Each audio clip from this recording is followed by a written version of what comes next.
Rajputana PG college की online क्लासों में आप सभी का हार्दिक अभिनंदन और स्वागत है। अपन प्रॉब्लम नंबर सेकंड कंप्लीट कर लिए थे। इसको यहाँ से 1/c² दोनों को घटा दिया था और ये वैल्यू आ गई थी 1 - u3² / c², 1 - u1² u2², जिसको r3 का इस -2 r1 की पावर -2, -2 कैंसिल हो जाएगा और ये वैल्यू जो अपने पास तो नॉर्मल है। जिसने स्क्रीनशॉट नहीं लिया था वो एक बार स्क्रीनशॉट ले लें। इसके बाद देखो नेक्स्ट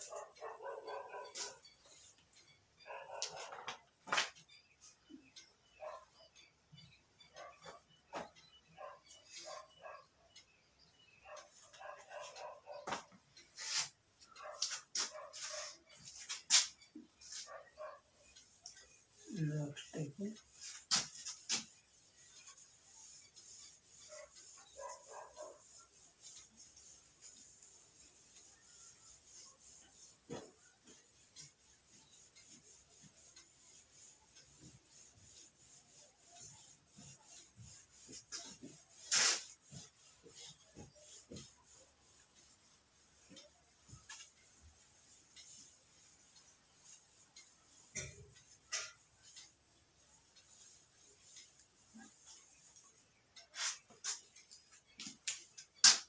नेक्स्ट है प्रॉब्लम नंबर 3 और ये आई हुई है राजस्थान यूनिवर्सिटी में 2011, 13 और 15 पूछी गई थी। प्रॉब्लम में देखो पहले स्टेटमेंट लिखवा देता हूँ इसका, फिर समझाएंगे स्टेटमेंट को।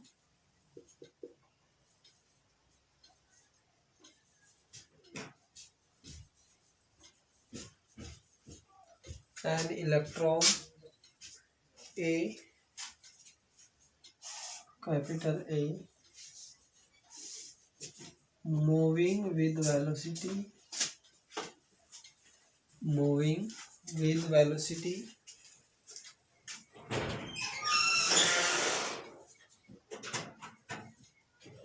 u1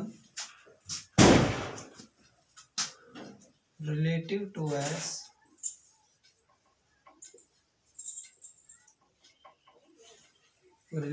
to s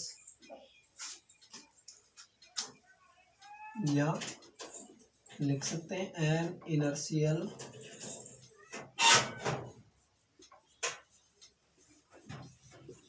frame. ये वही फ्रेम जो जड़त्वीय फ्रेम एस और एस डैश जो फ्रेम की बात हो रही है कि अपने पास ये थी एस फ्रेम, ये थी एस डैश फ्रेम। एक्स और X dash axis, Y Y dash, Z और Z dash. S dash frame S के सापेक्ष कौन सी वेलोसिटी से मूव कर रही थी? स्मॉल v वेलोसिटी से, जो कि क्या है अपने पास एकांक वेग है कि वेलोसिटी जो v है वो एक निश्चित दिशा में और निश्चित वेग है और वो डायरेक्शन क्या है? X X dash axis. Y और वाई डैश हमेशा क्या रहते हैं? पैरेलल। और जेड डैश भी हमेशा क्या रहते हैं? पैरेलल। एक्स और एक्स डैश एक्सिस कोइंसिडेंट हैं, यानी कि हमेशा क्या रहेंगे? समपाती।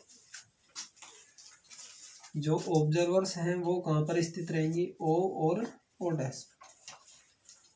कि जो एस फ्रेम में जो बैठा ऑब्जर्वर है, जो किसी भी घटना का ऑब्जर्वेशन करता है, वो कहाँ पर होगा? उसके ओरिजिन पर, बिंदु ओ पर। और एस डैश का जो ऑब्जर्वर है वो किस पर रहेगा? ओ डैश पर। यहाँ पर कोई भी बिंदु जैसे पी है तो उसकी किसी घटना का यदि प्रेक्षण करते हैं तो इसके कोऑर्डिनेट्स क्या होंगे अपने पास? एक्स वाई जेड और टी। ये तो किसकी बात होगी? एस फ्रेम की। और एस डैश फ्रेम की बात करें तो क्या होगा? X dash Y dash Z dash और टी डैश। तो ये जो अपने पास यहाँ पर दे सकता है, इनर्शियल फ्रेम भी दे सकता है प्रॉब्लम में, इंटरवल फ्रेम भी दे सकता है, या फिर एस या एस डैश फ्रेम की बात भी कर सकता है। तो अपने को ध्यान रखना है, ये इंटरवल फ्रेम दे, इनर्शियल फ्रेम दे, या फिर एस या एस डैश दे, तीनों एक ही बात है। तो देखो इसकी बोल,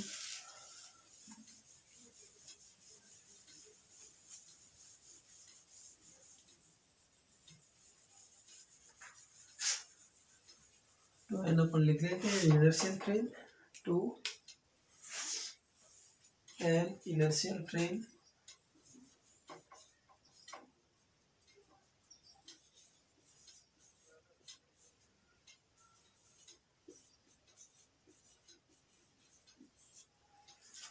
inertial frame in which another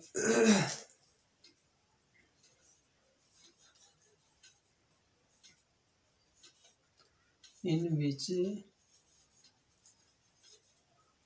another electron B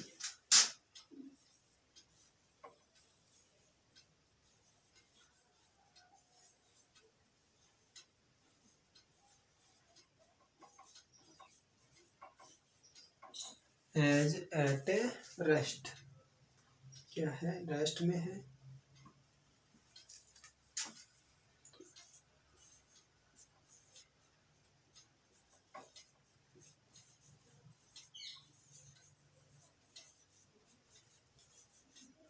strike the electron B if after collision B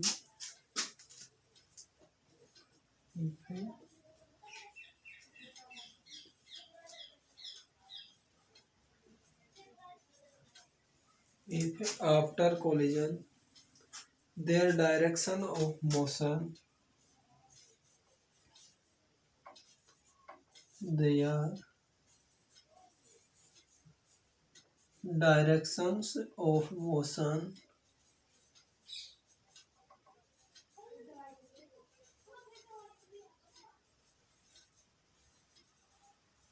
makes an angle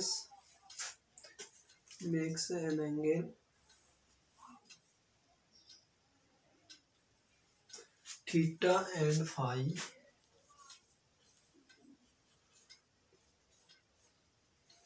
with the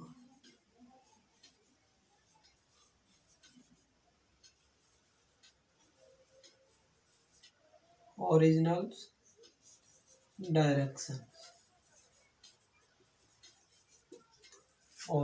directions of motion A, directions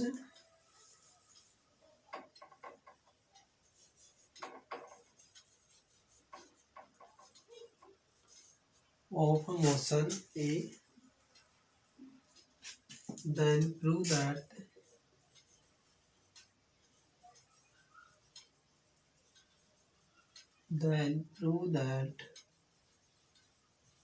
tan theta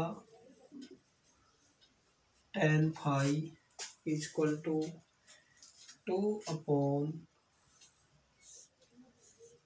r1 plus 1, 2 upon r1 plus 1 with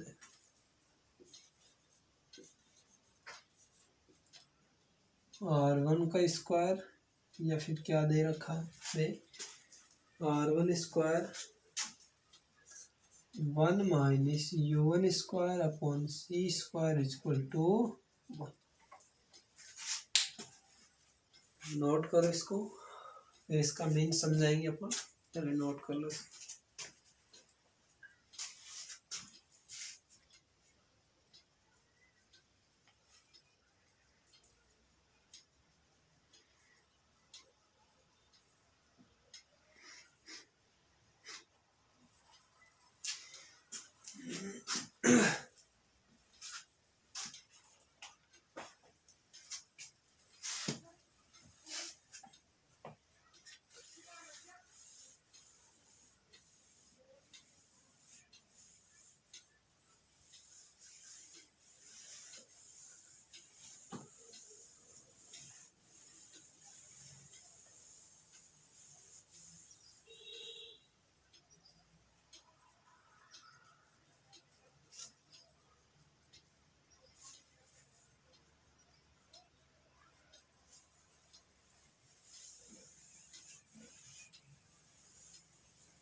note हो गया होगा। अब देखो an electron ए दे रखा है अपने को, an electron a moving with velocity u, कि एक इलेक्ट्रॉन है एक कोई भी जो मूव कर रहा है with velocity u1, u1 velocity के साथ वो क्या कर रहा है, मूव कर रहा है relative to an inertial frame. जैसे मैंने पहले बताया था, इस डायग्राम में समझाया भी था कि ऐसा रेस्टलेस फ्रेम जो रिलेटिव फ्रेम है, an inertial frame in which another electron b is at rest, और एक दूसरा इलेक्ट्रॉन है जो कि रास्ते में, वो क्या है b, वो क्या है स्थिर है। Strike the electron b if after collision their direction of motion makes an angle theta and phi with the original direction। so मैं इसको डायग्राम से समझाता हूँ। देन प्रूव दैट, अपने को ये प्रूव करना है tan theta tan phi equal to 2/r1+1 r1 square 1 minus u1 square upon u2। ये है अपने पास एक इलेक्ट्रॉन है ए, ये जो कि गति कर रहा है u1 वेलोसिटी से। किस वेलोसिटी से गति कर रहा है, u। और यहाँ पर क्या है, एक स्थित है एक इलेक्ट्रॉन बी, दूसरा इलेक्ट्रॉन क्या है, बी है, E1 मान ली इसको, दूसरा इलेक्ट्रॉन है बी।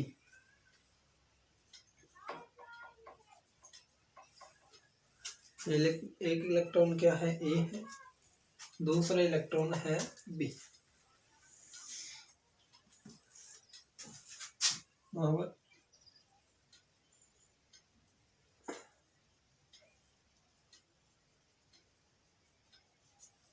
ये इसकी ओरिजिनल डायरेक्शन है, किसकी, एक की। जो ए पार्टिकल, ये इलेक्ट्रॉन गति कर रहा है, ये तो क्या है, गतिशील कर रहा है, मूव है u1 वेलोसिटी। और ये क्या है, स्थिर है, मतलब कांस्टेंट है। जब ये इसके मार्ग में है और ये क्या है, टक्कर कर रहा है, स्ट्राइक, टक्कर के पश्चात क्या होता है,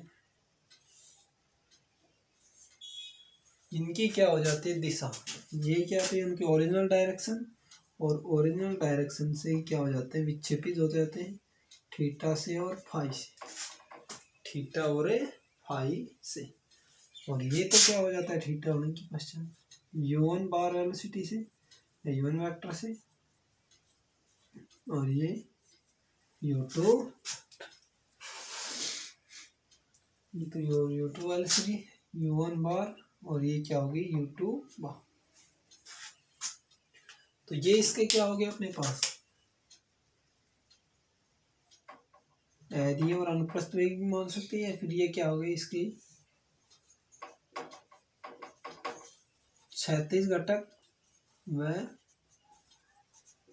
ऊर्ध्वाधर घटकों में क्या हो जाता, विभाजित हो जाता है।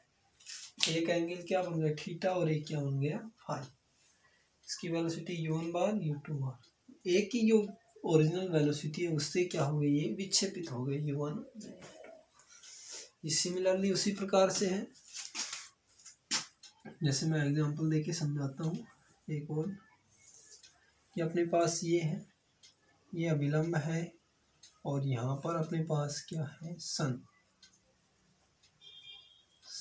सूर्य से कोई भी किरणें आ रही है, जैसे निर्वात से यहाँ,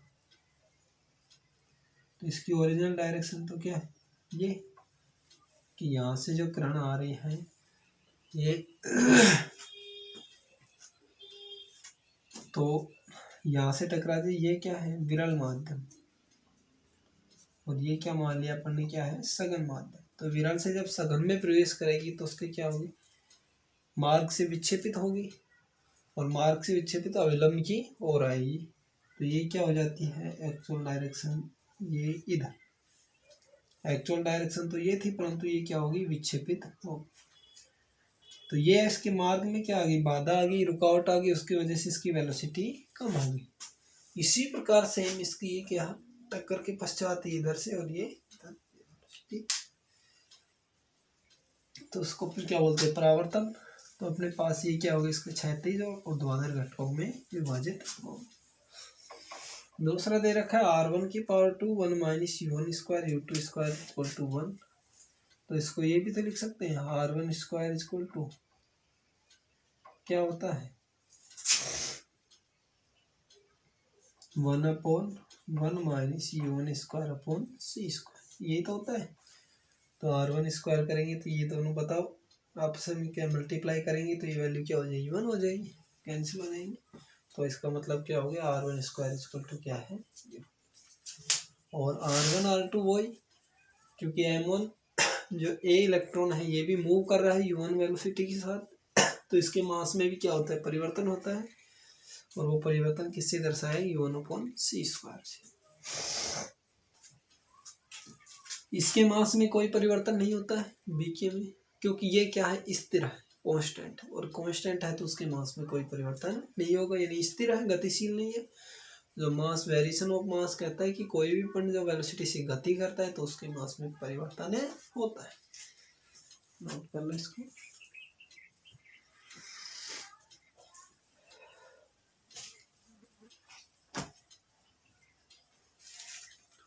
तो ये हो गया था अपने पास electron A with moving with velocity u1 relative to an inertial frame in which another electron B at rest strike the electron B if after collision their directions of motions makes an angle theta and phi with the original direction of motion tan theta tan phi is equal to 2/r1 plus। तो इसके लिए पहले अपन सबसे पहले वही नियम लगाएंगे conservation of mass. Conservation of mass क्या कहता है, टक्कर से पूर्व मास और टक्कर के पश्चात मास। टक्कर के पूर्व संवेग और टक्कर के पश्चात संवेग। तो टक्कर के पहले तो इसका संवेग क्या हो, मास क्या होगा m1 m/r1। यदि इसका मास क्या है समान मान ले, इसका भी m और इसका भी m, तो क्या हो गया m/r1, क्योंकि ये क्या है गतिशील है, और गतिशील है तो इसके मास में क्या होगा परिवर्तन होगा u1 m/r1 प्लस ये इसके मास में कोई परिवर्तन नहीं होगा। तो मास में परिवर्तन क्यों नहीं होगा, क्योंकि ये क्या है स्थिर है। अब ये इस वेग से गति कर रहा है यहाँ पर, और ये इस वेग से, तो क्या होगा अपने पास मास तो क्या है चूंकि समान है, तो क्या हो जाएगा m/r1 बार प्लस m/r2 बार। क्योंकि ये फिर से क्या है गतिशील हो रहे हैं, तो अपने पास ये डायरेक्शन अपन किस में ली थी वेलोसिटी u1 बार में ली थी, तो अपन ये भी क्या कर देंगे r की जगह क्या कर लेंगे r1 बार और r2 की जगह r2। तो ये क्या हो जाएगा मास के लिए मोमेंटम लेंगे, तो क्या हो जाएगा m/r1 u1 प्लस इसके लिए मोमेंटम क्या होगा 0, क्योंकि वेलोसिटी में परिवर्तन हो ही नहीं रहा तो 0 ही होगा। तो क्या होगा किसके पहले टक्कर के पूर्व, तो क्या हो जाएगा 0, और टक्कर के पश्चात m/r1 u1 बार प्लस m/r2 u2 बार। और प्लस में क्या है इनकी क्षैतिज घटक, तो कोस थीटा और साइन थीटा इनके रूप में अपन लिख लेंगे इसके घटकों को। नोट करो इसको, स्क्रीनशॉट ले लो। नेक्स्ट पढ़ेंगे इसके आगे नेक्स्ट क्लास में, इसी को सोल्व करेंगे।